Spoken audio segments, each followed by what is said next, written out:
Welcome to another exciting episode of Seasonal SlumpBusters. I'm Jeff Harrison with my co-host. Hey, Andrew McCauley. Andrew, lots of stuff been going on. You just mentioned that a lot of things are happening coming up, a lot of acquisitions this week.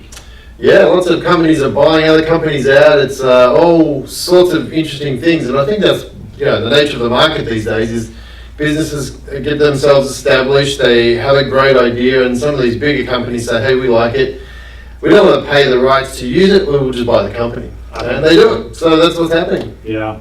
I noticed that, Songa was just acquired by, was it Google? Possibly. Yeah. One of those. I think they just picked up, that was a song. I just happen to have it on my iPad here. And it's just it's another music app. It's like an iTunes kind of thing, but it was a branch off, and now, who knows, that may be their golden parachute. You say, they started out with the idea of if we can build it and it's very useful, it's a nice fit in that, in a particular company that's huge like Google, and it fits. Yeah, absolutely. I think another thing that's happened this in the last week is that Twitter, if you're on Twitter, great, come and check us out. But if you're on Twitter, they're introducing buy now button inside tweets. Interesting. Yeah, so you're tweeting along or you're reading your tweets and suddenly there's a pair of shoes there from Nike and it says buy now. It takes you to the Nike store to buy the shoes. So that's pretty cool. So if you're using social media, you've got a product to sell, it doesn't matter what time of year you're selling it, you could be selling it any time of the day while you're doing it on Twitter. So it hasn't rolled out fully yet. They've been testing it. There's a few examples out there on the net that's showcasing what it's doing. But I think these social sites, they have to make money. Yeah. We know all about Facebook paying ads and getting your information in front of the news feeds for people by paying it. Twitter running ads now, and they've got a pretty robust ad platform too. And I've been investigating that a little bit lately, and I'm going to dig in some more. In fact, I've got a call with a guy from Twitter tomorrow, all about this. But one of the things I'll ask him about is the new Twitter ads, the buy now button. So it's just the way of the future. I think the social platforms, they do well to build up the loyalty base, get people use it, love it, and then they start introducing these other methods of monetizing. And I think the buy now button is going to be one of those things that could be seen regularly this time next year. I'm just curious about that, and we don't have a lot of detail on it because it was just kind of slipped out yesterday that Adobe is now coming out with their own social media site called WooWoo. And I was just looking, you were looking, that's actually not out there yet, but that's another social media site. I don't know if we need another social media site, but it has a little different twist, Andrew. And what it is, it's for the type of people that are like, it's specific. It almost makes you think about MySpace, where it was like, okay, these were artists as far as musical artists. So these are people that are really kind of in the know. That's who will be invited and be part of the woo-woo crowd, I guess. Yeah. Well, I guess the reality is that we talk about the big six: LinkedIn, Facebook, Pinterest, YouTube, Google Plus, and Twitter. I'm glad I got all those out. But in reality, there's hundreds of social sites out there. They're holding the cue cards. I know, thank you. Put that down now. But there are hundreds of social sites out there, and there's a lot of sites that are specific for industries too. You look at places like Houzz, HOUZZ, right? ZZ. It's a great place for people that are in the interior design sort of industry or the housing markets to showcase a bit like a Pinterest, but showcase their interior design. So it's specifically for people in that industry. So there's a lot of social sites out there that we may never have heard of before because we're not in that industry. Exactly. Well, it almost reminds me of like if you're involved in LinkedIn. There's that big umbrella LinkedIn, but then they have all those, I'm going to call it miniaturized or specialized social places for if you're in a golf business, you're fishing, you're whatever, you can then dial into those there. Yeah. So same kind of an idea. Yeah, I think it's all about finding out where your market is, which ones are valuable for you. And just because everybody's on one of them doesn't mean your customers are on it. It doesn't mean that you have to be on it. Find out what's working for you the best and hang out on those ones. I love that. So today we're going to dig into something a little bit interesting, and the whole goal of this show is to talk to businesses that operate in the seasonal environment, and instead of rolling up their tent and their wares in the off season and suffering from, let's say, lack of financial revenues, this show is designed to say, hey, here's some ideas that maybe you haven't thought of. So what's our topic today? I know we're going to dive deep into this. Sure. Well, today we're going to talk about online stores. How do you bring your business from a bricks and mortar, and how do you bring it online? Not just having a website, but more importantly, how do you actually sell your information online easily? Now, there's a number of ways to do it, and we'll talk about these in a minute. But a lot of people think, well, I've got to sell it all through my website. But in actual fact, sometimes you don't even need a website to be selling what you've got, whether it's services or products. And so we'll dig into that in a few minutes. So as an example, are there any sites out there when you say you don't need it? You need your website because that's your homepage, right? Would that almost be like, sometimes you've talked about it, we've talked about it, whether it's live in our shows where we teach, that we say, hey, don't put things on rented land. But would this be one of those things where you're saying, hey, now your website almost is like this portal to get to the selling site? Yeah, the thing about these sites, and some of these examples I'll talk about, Shopify.com is a great big site. Another one is BigCommerce, funnily enough. Two of the biggest e-commerce sites that are out there.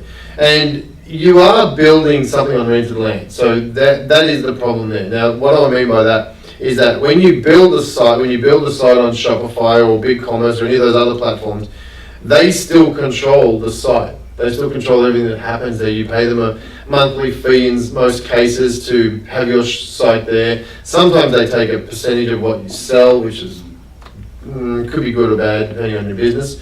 It's up to you to decide what you want to do there. But you're building it on somebody else's platform. You don't have full control. If you build a a shop inside your own website, then you're going to find that you have complete control. But the thing that's lacking with your own website will be traffic. Yeah. It's almost like saying, I'm going to build a shop on the street. Now, the street I choose is going to be pretty quiet one around the back corner here. I'm going to build a nice, beautiful shop. It's going to have the best looking services and products in there, but nobody's going to drive past. So I have to go and work my butt off to get people to come into my shop and drive. Or I'll give you the option to go down to the mall. There's 75 shops there, but we know that it's busy every day. There's people coming in all the time. I'll give you a shop in front of the mall where there's traffic. Now, are they going to be all exactly coming for your product or service? No, probably not. But you're getting in front of them so that you're actually giving them the idea of, hey, I think I need whatever it is that you've got. So the BigCommerce, the Shopify sites are like your malls, strip malls, I guess it is. Right. Going down, you can put your stuff in front of people so that they get to see it. You can also direct traffic as well. You can also work and make sure that people are driving to your shop. But you don't have the ownership like you do if it was your own shop. So it's really, you're creating this virtual store that's selling, and then, do you have to actually sell the same products you sell at your brick and mortar? Sell whatever you like. Do you even have to have a brick and mortar store? No, and there's a lot of places that are doing that. That's funny you say that. I know, and I'll get you to share the story in just a moment, but there are companies out there. I've been involved with a guy who sells black tights. Black what? Tights. Tights for women, right? And he's a fashion importer. He brings it all in. He doesn't have a warehouse. He doesn't have a shop, but he sells them online. And with this day and age, you can either choose to stick them all in a big warehouse and ship them out yourself, or you can even do drop shipping, which is another story altogether. But he drives traffic to his site. People purchase it. It's automatically fulfilled from another venue and sent to them, and he doesn't even get his hands dirty. He just paid. He makes sure there's traffic coming to the site. How good is that? Terrific. But anyway, I want you to share a story, because you were talking about a story earlier today about one of those instances. So yeah, over the weekend, the 4th of July weekend, we were visiting some friends in a much cooler location, because it's today actually a pretty good day. It's only about 102 or 3 outside, 110, but humidity's up around 110. Yeah. Anyway, we were sitting around outside and we were chatting, and a gentleman that was there, he was telling us about during the time he was married, his wife had a brick and mortar store, but she also had an online store, and it was doing, about $1,200 a month. And then he sold his business, so he got dedicated into working just on getting her site going. And he said in about 12 months, it went to the point that she actually shut her brick and mortar store down. That's here in the desert, so it's a seasonal business. But it went from making $1,200 a month, Andrew, to $50,000 or $60,000 a month. Wow. And then she could do her business anywhere in the world. She could be anywhere in the world, and her business is still operating. That's one of those things where it's a game changer. Yeah. And basically, she's got rid of the seasonal problems. No more seasonal issues. It's now an issue of how do I fulfill all my orders that are coming in. Yeah. That's pretty awesome. I mean, it's like we've talked about before. I mean, your business is worldwide. There's no season to it, and you're busy all the time. Mm-hmm. I mean, we talked about it, and we might as well bring it up today, is, because of the demand on your time, we're going to have a little time change, aren't we? Yeah, absolutely. Yeah, so if you are watching this live at 4:30 Pacific, we're going to move it to 12:30 Pacific. Same day, same Wednesday, at 12:30 Pacific time. We'll also have recordings and that sort of stuff too. So if you miss it next week, it's going to be recorded for you at 12:30, same location, just a different time change. And part of the reason we do that is because a lot of my business is in Australia at 4 o'clock, 4:30 right now. As we start, it's 9:30 in the morning for me on Thursday. So a lot of my businesses and a lot of my clients are there, and it's just getting crazier and crazier. So I need to sort of say, all right, I need to focus on where they are too, and adjusting the time is probably the easiest for us. So if that upsets you, I'm sorry.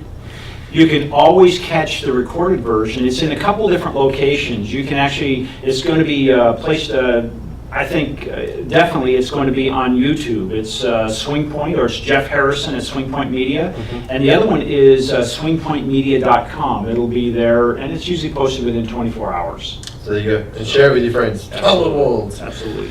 So let's dig a little bit more into this whole process of, okay, so I have this idea. I want to make an online store. I sell whatever, widgets, if you will.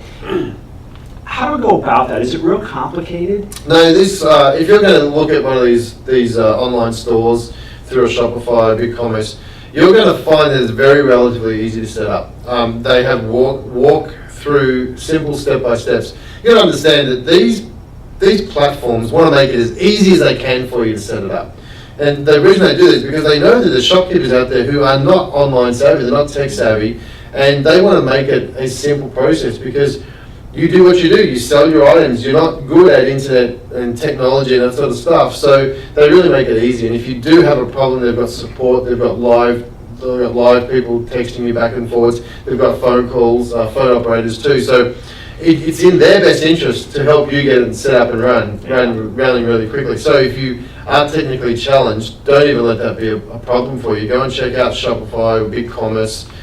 There's a number of other ones. I think Google has their own one as well.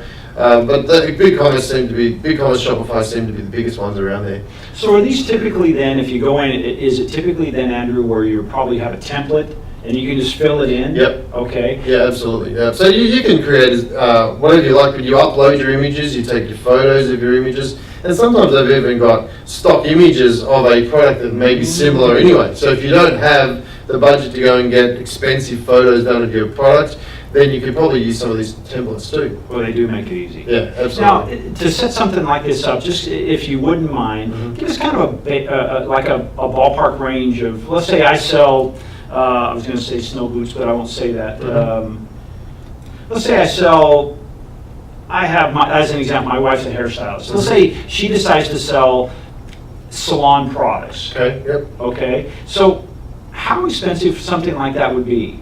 To set that up. To set up, well, you're probably looking at around about $30, $40 a month. Get out of here. Yeah. Wow. Yeah, it's pretty cheap, depending on the number of items you've got to sell. So you may, she may say, I want to sell every item in my shop. Now, she may have 40, 50 different items, all sorts of different products and hair gel and that sort of stuff. So she may have a number of items she needs to set up. It may be a little bit more expensive. If you've got only a couple of things, like let's say you're a ski boot shop, for instance, and you're just selling one brand and one colour of ski boot, that'll be very cheap. Okay. You probably have a quick business, but you probably want to think about, you're going to have to think about, if you do sell something like that, you're going to have different sizes, different colours, and they're all going to be their own unit, basically. So, generally they're their own unit, but it's around about $30 to $40 to start, to keep started off. And of course, these are set up to look really good right Yeah, off the bat, aren't they? absolutely, and they all offer social sharing. So if somebody comes along and you like the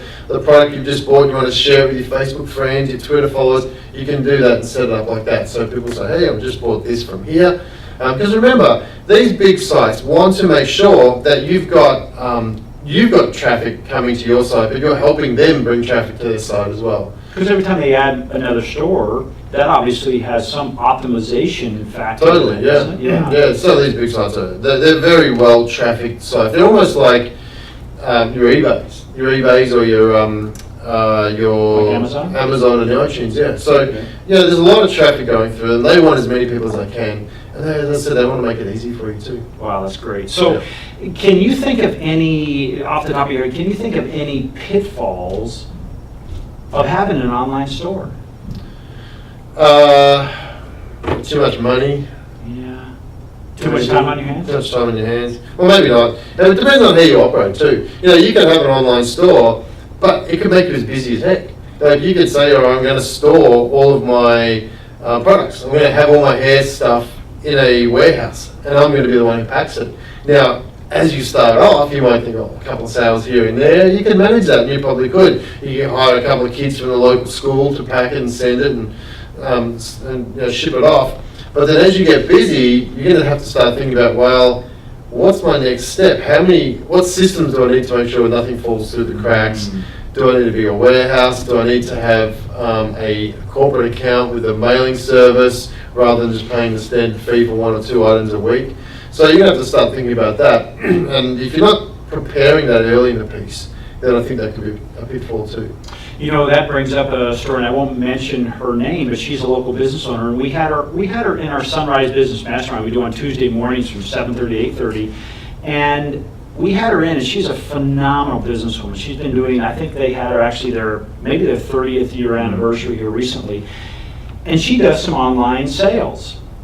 And we made some suggestions, we had a conversation about making it more robust. And this is exactly what she talked about. She said, I don't know if I want it any bigger. Because right now, she says, you know, I go back there and sometimes she is so busy, she doesn't have time to actually package it up on the spot. Right. But then she just carries it down to the mail store a couple doors down. And instead of saying, hey, you know what, I have this warehouse someplace and somebody else has dropped shipping it. Yeah. And so there's some good and bad of that. And I think for her, geez, this could be a great piece, because I'll bet you she doesn't know a thing about these particular stores where you say, hey, there it is. Yep. Yeah, it is an eye opener for a lot of people. But you know, it's also if she's been doing it for a long time, number of years, and pre-internet, that's how it's always been done. And now they're talking about, I mean, there used to be mail order. Regional before internet was mail order. That was a concept for people to get around their head. Well, people are going to mail me in a coupon, I'm going to mail them back the information. Now it's done on the internet, and if you've been doing it that long, it's a big step to think, nobody's coming into my store and I'm still making money. How does that work? You know, so how do I even make that jump? And then sometimes you're right, people have a fear of being too successful because that means more busyness for them. I mean, in actual fact, I really think that's a fear of actually not knowing how to systematize their business. Because if you've got great systems in your business, you wouldn't have a problem with that. Yeah. It's automatic. So really out there, we want you to consider, is there a store opportunity for you? Is there a virtual store opportunity for you? And are there any businesses out there that you can think of off the top of your head, besides maybe, now I won't say it, but I was going to say mortuary, but I won't say that, that you wouldn't recommend that is good for an online store? No, I don't think so. It's coming at the top of my head, you know, if you're a service-based industry, you know, babysitting service, you can't really babysit online. Yet. Put the kids in front of the computer. You're aiming just off the top of my head. But any product or service, any product that needs to be sold can certainly be sold online. I was talking to a friend of mine who runs one of the biggest men's fashion forums in the world, and he has a lot of advertisers coming along to him. It's funny about this because he has a lot of people coming along saying, hey, I want to advertise shoes from London or European or Turkey and Greece. They're all over the world, Asia, because this guy has a lot of traffic coming to his forum. He's been doing this for 15 years. He wasn't in fashion before. He started a blog and a forum, and it started evolving from there. And he said to me the other day, he said, I had this guy come to me. He said, hey, we've changed our opt-in, we've changed what we're doing. Is there something wrong with the site? He's like, well, what do you mean? He goes, well, we're not getting any sales. And so he shared with me what the change was. They were giving away something that was really valuable, and then they changed to a 10% off. And I said, don't tell them there's anything wrong with the site, because there's nothing wrong with the site, it's the offer. So it's all about, what are you offering? What is your core service? If you're offering crap out there, people aren't going to buy it. Yeah. So think about that. If you offer something good and people want it, you're solving a problem, then they're going to buy it. Like this shop that you spoke about with the lady that's gone from offline to online. People wanted it, and she's now servicing so many more people than were only available locally. Yeah. So if you can offer a service or a product that actually is available or can be used globally, then I say do it. There really is no limits at all. Yeah. Hey, before we get too far along, because you were talking about systems, you've really been going through a massive change in your business. Could you share with us, because I think, we were talking earlier offline about, there was a day if you were starting a business, you had to advertise in the newspaper, television, or radio. Right. And I know we're doing our business, but not at the degree you are. Tell us a little bit about your business. Okay, so Auto Poly Business is basically we looked at what we offer, and it's so much more than just having a website these days. Everyone's getting a website, and you basically, when you used to have a website and nobody else did, you're up here. But now, the tide's risen and everyone's got a website. Content creation is the big thing out there. How do you create content and stand out? So we now concentrate on building a media empire for businesses. So, podcasts, TV shows like this, magazines that are online, newsletters, stuff that is out there that is available on platforms like iTunes and Amazon, where people are congregating. They're looking for information. They want to find who's the best author, who's the best TV show, where's the best podcast, what's the best radio show about my particular topic. We're living in an on-demand society right now. So we are now fully going into how do we produce content as far as a media platform, a media empire for businesses. And so far the take-up has been really good and the results have been phenomenal. So we're really concentrating on how do we build that media empire for people so that they can stand out and be the expert in their industry or the leader in their field. So give us a little bit of an example. I know it hasn't been very long, but I know you're the type of person who tests a lot. Mm-hmm. So I know you've got a couple of test cases out there. Yep. Can you give us an example of how somebody who wasn't using this and they are using it, what's the change been, if there's any change? Yeah, sure. So we'll give you an example. One of our clients, she does a lot of wealth education, and she teaches ladies, female women, all about wealth.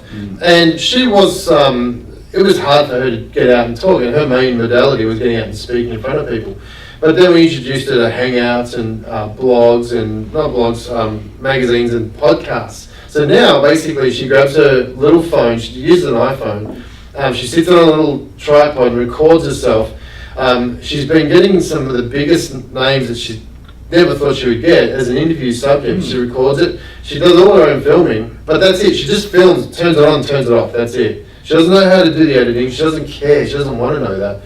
But basically she sends it to us, our team get the editing, get all the bits and pieces together. We put it out on a blog post, we syndicate it to iTunes and Amazon and all that sort of stuff. So that she now has a system, we have a system in place for her. So basically every Thursday we get an email saying here is the link for my video. And my team, we use Basecamp, and Basecamp is like a project management system with milestones, and there's overdue milestones, so we know who hasn't done the work and what we're waiting on. And as it gets done, we tick it off. But it's just a very systematized approach. And as all of this happens, this lady's not personality, but her whole entire empire starts building in front of her eyes. So people say, wow, I see you like regular clockwork at 3 o'clock on Fridays, you've got your post out, and you've got this and this and this, and how do you do it? And she's like, well, I've got a simple one. So now she's actually hired a PR, a publicity person, because she's getting a lot of interest now in what she does, Wow. that this PR person now takes control of where she's booking and where she's speaking, because she just doesn't have time to do it herself anymore. And all she's doing is doing the videos herself. Give us an idea of what kind of time frame from when you first got with her Uh-huh. until where you're talking about now to this point where it's like, hey, she's gone from one modality in front of people to now she's got a publicist to decide who, where, and when she's going to be. We're looking about 3 months, really. Yeah, 90 3 months. days. 90 days is taken to this. So the thing was that we were doing this for ourselves anyway. So we had a system in place. So like for today, I recorded a video. I did my weekend review video. It's a 2-minute video, but there's a bit of editing involved. Now, I don't mind editing, but I have a guy that edits it. So basically, I recorded it, sent it off to him in Dropbox, and that started the ball rolling. Now, there's another 37 processes that happen for this to move on. Now, what it does is basically he'll edit it, then he'll go and tell the transcriptionist to write a transcription of it. So I've got a text document. Then we'll send it out to a blog post. We'll create a new post for it. We'll send it out to all of our social sites. We'll go and upload it to Google+. We'll go and put it on other YouTube channels, not just YouTube, but other video channels as well. So it has this process, and that's all done within 4 days. Wow. 4 days from start to finish that we have. Now, I don't have to do any more. My job is done. And this is what we talk about, getting these experts to say, film it, do your 2 minutes, and then get out of there. Because you're an expert at that. You don't want to learn this technical stuff. Mm-hmm. We'll put it all together for you. And they're just like, wow, this is great. And this is how it's happened for her so quick, because we had our systems in place. So basically, we took our systems from our stuff and gave it on top of hers and said, here you go. All you need to do is give us the video file and your audio file for your podcast, and it's done. How good is that? Yeah, it is. So you're basically taking that average, because we're out in the field every day. You know, Amy is out in the field every day, and she hears those people saying, you know what, I just can't put on another cap. I can't put another hat on. Mhm. I already run my business. I can't do video. I can't do podcasting. Yep. I can't. This is a perfect Take it solution. away. It's just like, have you got 3 minutes? Are you driving somewhere? You can even do a podcast for 3 minutes while you're driving on a phone. You know, this is how. Legal in most countries? Not if you got headphones in, but you can do it anyway. Really, you just. My biggest problem is I have to get dressed. There was one time. No, you had a shirt. Yeah, I had a shirt on. So that's pretty cool. So Yeah. that's really changing. So because I know your business was more into website development, you're kind of. We kind of moved away from that. Now, listen, if somebody wants a website as part of this package, like they're coming from scratch. Hey, we've got nothing. I want to go from zero to hero somewhere. We'll build that website in that package for them. But we're not entertaining the idea anymore of building websites, because websites. It's kind of a commodity. It is a commodity, and it's you know, I think the problem is that there's a lot of cheap sites out there, cheap people that will do it, and that's sort of muddied the waters from people outside the industry don't understand the difference between a cheap site and a good site. So they're like, well, why do I have to pay? And to go through that whole rigmarole of educating them what it's all about is like, well, you know what, we're not doing that anymore. Go and get your site, let us know, and then we can work with you from there. How does somebody get in touch with you, Andy, if they say, man, this is exactly the road I want to go Yeah, down? yeah. Autopilot, Andrew at Autopilot Your Business, autopilotyourbusiness.com. You can check out aybsocial.com. You'll find all of my social links there, aybsocial.com. That's great. That's great. That's exciting. And it's been fun to kind of be on the outside or on the inside, seeing how he's doing this. It's been fun to see. To me, it looks like your stress level has gone down. Well, I mean, it does. Because the same thing with your business too, because you guys have systematized a lot of your stuff too. I've been talking about my systems. What about your systems? You've got that down pat, especially when you're creating videos for people, right? I should have started first because mine doesn't sound near exciting. No, you've got a hard job, because you go there and get the filming for people, which is almost. There's a lot of people out there who won't film themselves. Right. So your service is just awesome. So, well, when we first started, our business is called My City Business Review, and it's one of those sites that actually is developed to get tons of traffic, and it gets more and more every day because we go out into the marketplace and we actually create a video for local businesses. And when we first went out there, our whole idea is we wanted to create wide videos, and we wanted to have the client on camera, but they were so they were so resistant to that and so uncomfortable that it didn't make the best presentation. So we took that piece away and we said, we're going to create the video without them, create a narrative, and then have it professionally voiceover, edited, and then we put it on our site. And that's what we do, so we take that and optimize it. But we don't stop there, because a lot of companies out there, just like your website, everybody does video. But what they don't do is they don't market it. So we market it for you. And from that standpoint, what we do is we put on our website where we get thousands of customers a day who are looking to make a decision online. And most people will make, in fact, it's up around 80% of people will make a decision online after doing their homework, the reviews. Well, now they come to that site, they get to see that review, and as you talked about in the mall, hey, while they're there, they may look at other stuff, and we see that. Our time on site and page views and things like that are really nice. We also take it to the next level, and our clients are on the first page of Google within their specific industry. So we talked about this yesterday in class when we were teaching it. It's not just about knowing the website or saying have this catchy website, because we did a little deal. We said, hey, do me a favor, look up Andrew's website. And I waited, and they thought I was going to give it to them. Well, that's where most people are, is they don't know the name of the website. They're looking for that question of, hey, what does Andrew do? Now they know, hey, make me a superstar, right? So that might be a search term, and then Andrew pops up. That's what we do with our customers. So if you sell, a widget, what does that widget solve? What are you the best at? And that's how we do that. So we help clients get to the front page. And again, we do have systematized. People out in the field will send us the content. We'll have it narrated. Then we send it to somebody, and we'll have it edited. They then send it back. We put it on our blog, or put it on our website, and then we start marketing it. And so it's been an exciting process, and it's growing nicely. Yeah, excellent. Well, it's important to have systems, and we're learning that. It's not the hard way, but we're learning that the more systems we have in place, the better off things are. The less things fall through the cracks. Yeah. Well, the biggest thing. And I think I know you've gone through it, and you go through it again. It'll just be the way it is. We talk about BSOs, bright, shiny objects. We face it every day, gang. Yeah. It's frustrating. All of a sudden you wake up and you go, God, I am so far off track that I've been distracted by all this other stuff, and now I have to get back on track. And we just went through this in the last 10 days, because when you're creating videos, gang, you can create videos for every industry and in all different directions, and all of a sudden you're going, wow, we haven't really done our core competency any benefit, because we're not working anymore. Now we're, once again, we can reel it back in and say, this is what we do. And for us, and probably for you, it becomes a filtering process. So now when somebody comes and says, hey, will you build me a website? Well, what else? That's it. We just don't do that. That's your filter. Happened today. Someone comes and said, I wanted to help with a website. We're like, that's nice. No, and sometimes no's are very powerful things. It was like, wow, that was good. Yeah, it's empowering. It really is, yeah. So again, just so you know, next week, tell us about the time on 12:30 Pacific time. We are same place, same bat channel, just a different time. So 12:30, come and join us there. Share it with your friends. We hope to see you at that time slot. Fantastic. So we'll see you next week. I'm Jeff Harrison. I'm Andrew McCauley for Seasonal SlumpBusters.